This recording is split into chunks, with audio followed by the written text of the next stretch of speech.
এ কেমন সহযোগিতা চলছে, এর কি কনসিকুয়েন্স ভোগ না, দেখুন, এতদিন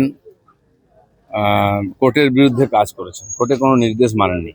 এখন বাঁচার জন্য কোর্টের কাছে যাচ্ছেন, তো আমরা সবাই জানি কোনো ব্যাপারে সাময়িক কোনো হয়তো কোর্ট একটুখানি দিতে পারে সুবিধা, কিন্তু তার মানে এই নয় যে কোর্টের তদন্তে আপনি বাধা দেবেন, আইনের তদন্তে বাধা দেবেন আর তারপরে কোর্ট আপনাকে বাঁচাবে, এটা হয় না। আর এরকম বহু লোক করেছে, এই আগের নেতারা দেখুন না, কেউ হসপিটালে ভর্তি হয়েছে, কেউ অন্য কিছু দেখাতো, তিনি তো নিজের নোটিশও নেননি, সে লোককে দিয়ে পাঠিয়েছেন সহযোগিতা কিসের। আজকে সিআইডি কে বাড়ির গেট ভেঙে ঢুকতে হচ্ছে বাড়িতে, তো সহযোগিতা নাকি এটা? বাকিটা কোর্টই দেখবে। নিয়োগ দুর্নীতি কাণ্ড, সেখানে ইডি স্ক্যানারে অভিষেক বন্দ্যোপাধ্যায় আজকে হাজিরার কথা শোনা যাচ্ছে, উনি এখানেও আবার আদালতের রক্ষা কবচ নিতে যান। যেখানে যত ঘোটালা মানে দুর্নীতি হয়েছে পশ্চিমবাংলায় নিচ থেকে উপর অব্দি সব জায়গায় ওনাদের হাত আছে, পার্টির হাইকমান্ডের হাত, সব সুবিধা ওনারা নিয়েছেন, নাহলে বন্ধ করেননি কেন? সব জানতেন।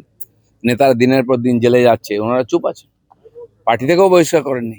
তো সেই জন্য সমর্থন তো ছিলই সব জায়গায়, যেমন যেমন তথ্য আসবে আইন সেরকম ভাবে এগোবে। মেসির ভাই আজকে আজকে তার রক্ষা কবচ বা তার সময়সীমা দুটো একসঙ্গে শেষ হয়ে যাচ্ছে। আর মেসির ভাই অরূপ বিশ্বাস, ঠিক আছে, ছবি বিশ্বাস, তার আজকে মেয়াদ শেষ হয়ে যাচ্ছে। আজকে যদি তিনি না যান, তিনবার তিনি হাজিরা এড়িয়েছেন, তিনি না যান, দেখুন, এক একজন নেতাকে নিয়ে আলোচনা করতে গেলে দিন কেটে যাবে। এরা যা অপরাধ করেছে, যা অপমান করেছে লোককে, আর বাংলা যে বদনাম করেছে, সাধারণ মানুষের দিন মুখ বন্ধ করেছিল, এখন তারা কমপ্লেন করতে আরম্ভ করেছেন, তার তদন্ত হচ্ছে। আর বাকি কিভাবে ডিমের দাম বাড়ছে আপনারা দেখছেন। আর এটা চিন্তার বিষয় আছে, কমপক্ষে মানুষ ক্ষোভটা ডিমের উপর দিয়ে দাঁড়াচ্ছে। যদি ইট পাটকেল নিত, ইটের দাম বেড়ে যেত। এনসিপিআই দলটা 4 বছর আগেই তৈরি হয়ে গেছিল। তার মানে যারা আজকে 22 জন এই দল ছাড়লো, তার মানে তারা আগে থেকে তাদের ব্যাকআপ ঠিক করেই রেখেছিল। কাদের নিয়ে বসবাস করছিলেন মমতা ব্যানার্জি? পশ্চিমবাংলায় যে যা করছিল খালি বাধ্য হয়ে করছে, দুজন ছাড়া। এখন বোঝা যাচ্ছে সবাই বাগী হয়ে যাচ্ছে, পুলিশ প্রশাসন সবাইকে চেপে রাখা হয়, সাধারণ মানুষ, পার্টির কর্মীরাও ওখানে স্লেভের মতো ব্যবহার করতে পারছে, দাসের মতো। তারা বলেছে থ্রেট কালচার, থ্রেট তো সবচেয়ে বেশি কালচার টিএমসিতে ছিল, থ্রেটের সামনে ছিল। এখন ছিল কি ছিল না জানি না, কিন্তু যারা থ্রেটের সঙ্গে থেকে দুর্নীতি করে তারা তো ছাড়া পাবে না। বাকি তাদের অধিকার আছে, জনগণ তাদের জিতিয়েছে, তারা স্বাধীনভাবে রাজনীতি করুন, পার্টি করুন, সেই অধিকার আমাদের সংবিধান দিয়েছে সবাই।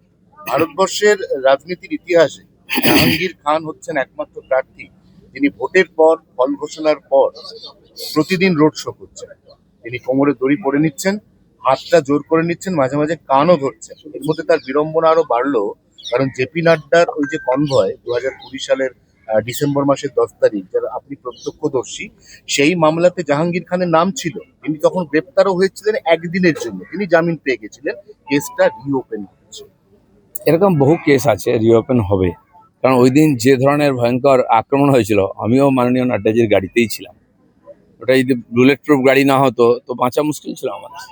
2,000 লোক ঘিরে, তার থেকে ইট পাটকেল ডান্ডা দিয়ে মারছে, তার মাঝখানে কতগুলো গাড়ি ভাঙলো। তো এরা আমরা দেখতাম সাধারণ মানুষের যেন আইনের উপর থেকে ভরসায় উঠে গেছিল, পুলিশের উপর থেকে ভরসায় উঠে গেছিল। কমপক্ষে সেটা ফিরিয়ে আনা হোক। দিলীপদা, বৈদ্যনাথ ঘোষ দস্তিদার, কাকলি ঘোষ দস্তিদারের ছেলে, তিনি মমতা ব্যানার্জির দেওয়া বিয়ে বাড়ির উপহারটা পর্যন্ত পাঠিয়ে দিচ্ছেন, এ কি অবস্থা ভাবুন। দেখুন, সেই প্রাইজ রিহার্স গ্যাং হয়েছিল একবার, আমরা দেখেছিলাম, নেওয়ার সময় নিয়ে নেন, আবার নাটক করে ফেরত দেন। তখন নিয়েছিলেন কেন? যদি ওনার প্রতি এত আপনাদের ইয়ে ছিল, ঘৃণা ছিল, নেওয়া উচিত হয়নি? তাদের পদ, তাদের টিকিট, তাদের পয়সা সব নিয়ে মান সম্মান কেন হচ্ছে? আজকে যারা প্রতিবাদ করছেন, তো সে অধিকার আছে আপনাদের বেরিয়ে আসার করার, কিন্তু এই ধরনের ড্রামা করা কি?